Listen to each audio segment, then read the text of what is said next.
Hey everybody, it's Everett with Ohio for Freedom. 2 years, how many heartbeats? Don't really know the answer to that question for sure. But one thing that we do know is that on the 5th of November, 2021, that will be the second anniversary of the abortion clinic that Mike DeWINE opened in Dayton, Ohio.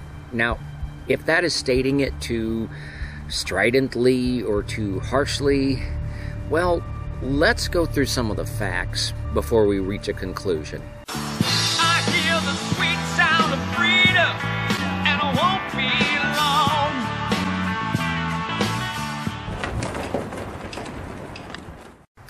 It all begins with Women's Medical Center of Dayton. Owner, abortionist, Martin Haskell. No, Mike DeWINE is not the owner of Women's Medical Center of Dayton. The owner is self-proclaimed #1 late-term abortionist in the United States, Martin Haskell. Now, the issue begins related to a regulation in the abortion industry regarding transport. You see, abortions don't always go exactly as planned. Frequently, there are complications, and abortion clinics have to have in place what is called a transport agreement with a local hospital so that they can transport their bleeding patients to the hospital.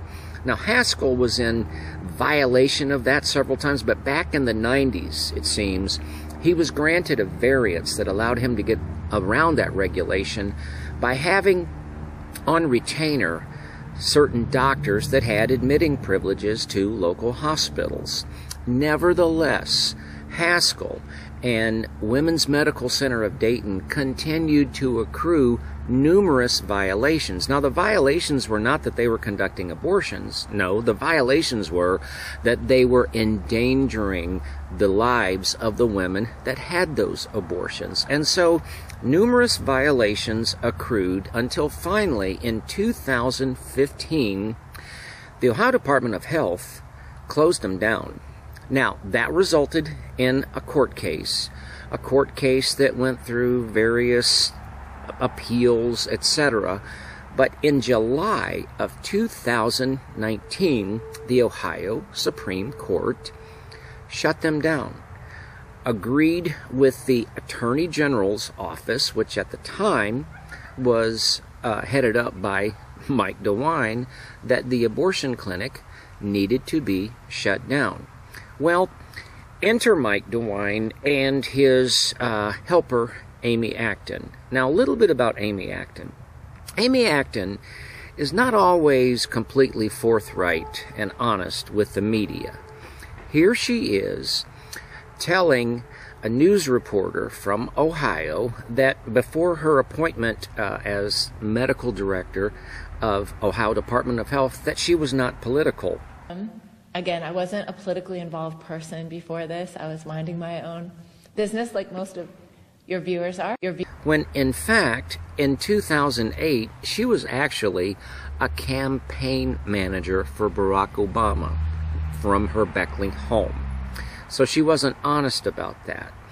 Also, in that same interview with that same reporter, she goes through this long story about a troubled childhood and living in 18 different places by the time she was 12, when a few months later, her own mother would come out and disavow nearly all of that narrative, and also ask the question, why does my daughter talk like a child? But perhaps more to the point, Amy Acton, before she was appointed, said that she had no view on abortion. Well, that simply wasn't true. Wasn't true at all. Previous to her position as Director of Health for the Ohio Department of Health, she actually worked for and headed up the Columbus Foundation, a nonprofit that sought money to be able to award grants to various other nonprofits. And one of the most frequent and largest recipient of those grants was none other than, you guessed it, Planned Parenthood. So she wasn't very honest about that. But let's talk about Mike DeWINE and his relationship to the pro-life community. Throughout his political career, and by the way, we're not aware of any other career that he ever had, Mike DeWINE has always held himself out to be pro-life. And when he ran for governor in 2018, he sought and procured the endorsement of virtually every pro-life group in the state of Ohio. But let's go back to the 90s.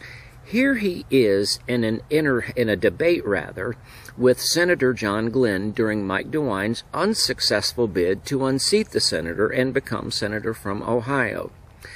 In the campaign and in the debate, John Glenn raised the issue of Mike DeWine's supposed pro-life position. Evidently, he felt that that would help his campaign.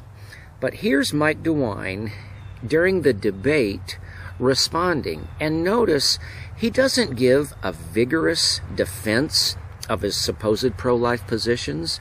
He doesn't mount a strong argument for the sanctity of life. Rather, he seems to basically whine that John Glenn would make the issue public. You know, it's interesting to me how abortion has come up in this campaign. There's no doubt about what my position is or what Senator Glenn's position is.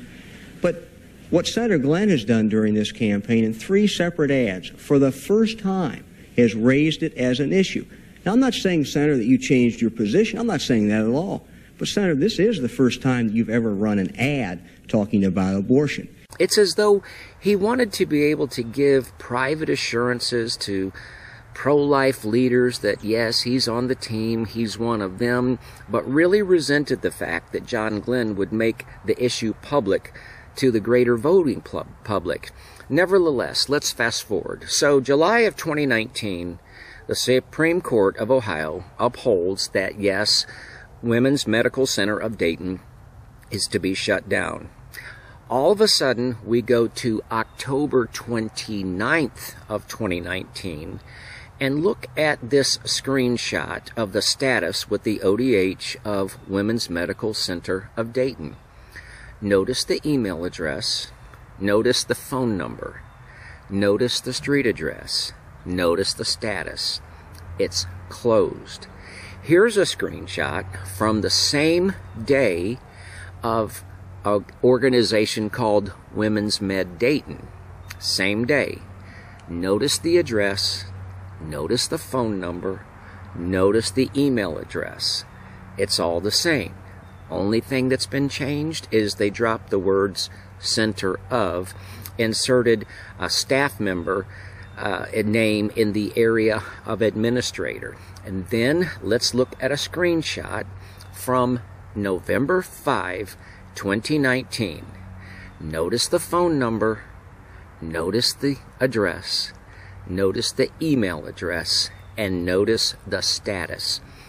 Reinstated with a little bit of paperwork flim-flam. Now you can say, well, that was Amy Acton. Well, there's a couple of problems with that argument.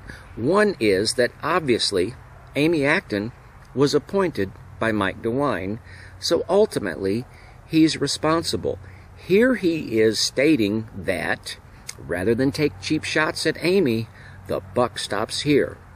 The buck stops with me, and for those who want to say something about Dr. Acton, it's a cheap shot. Don't call them her orders, call them my orders. But it goes a little further than that, because upon speaking with leaders of the pro-life community, we are told that Mike DeWine made it very clear to them in conversations over the telephone that the actions taken by Amy Acton, nothing goes by without his approval. In other words, he made the decision. The buck stops with me.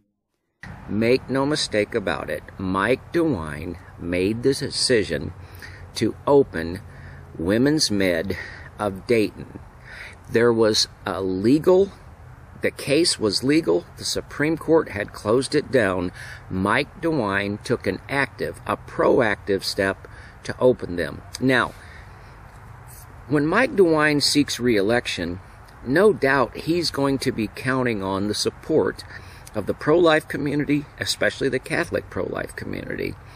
How can a pro-life Catholic or anyone else that is pro-life cast a vote for someone when they had an opportunity to actually do something for the pro-life cause, failed? But that's not really what happened, actually. It wasn't that Mike DeWine had an opportunity to do something and he failed. He actually had an opportunity to do nothing at all. He could have simply let a sleeping dog lie. The work by the Attorney General's office and all the lawyers, everybody involved, the case, the taxpayer money, it had all been moving in one direction, and it had been concluded by the Supreme Court. Women's Medical Center of Dayton was shut down. Once again, Mike DeWine took the proactive step of opening Women's Med of Dayton. Now, reinstating Women's Med of Dayton cost Mike DeWine the support of virtually every credible pro-life group in the state of Ohio. But speaking with Margie Christie of Dayton Right to Life, we learned something else, because obviously, like many others, she was upset and questioned Mike DeWine. Why would you do this? And here's the reason that she was given as a justification. Well, to keep the clinic closed might jeopardize a federal case that was pending. So about 2014, 2015, a federal case was filed, but according to Margie, and this is her opinion, but according to Margie, it's going nowhere, and as long as the federal judge in Cincinnati that would see it is there, it probably will go nowhere. But nonetheless, if you follow Mike DeWine's logic, it would have to go something like this. If we actually agree with the Ohio Supreme Court and allow the clinic to remain closed, that might jeopardize a federal case, and if that case is jeopardized to the point that it allows the abortion clinic to be open, then the abortion clinic would be open, so we need to open the abortion clinic. That's the logic. Okay. We're going to stand by the statement that November 5th, 2019, marks the second anniversary of the abortion clinic that Mike DeWine opened. 2 years, how many heartbeats? 2 years, how many heartbeats?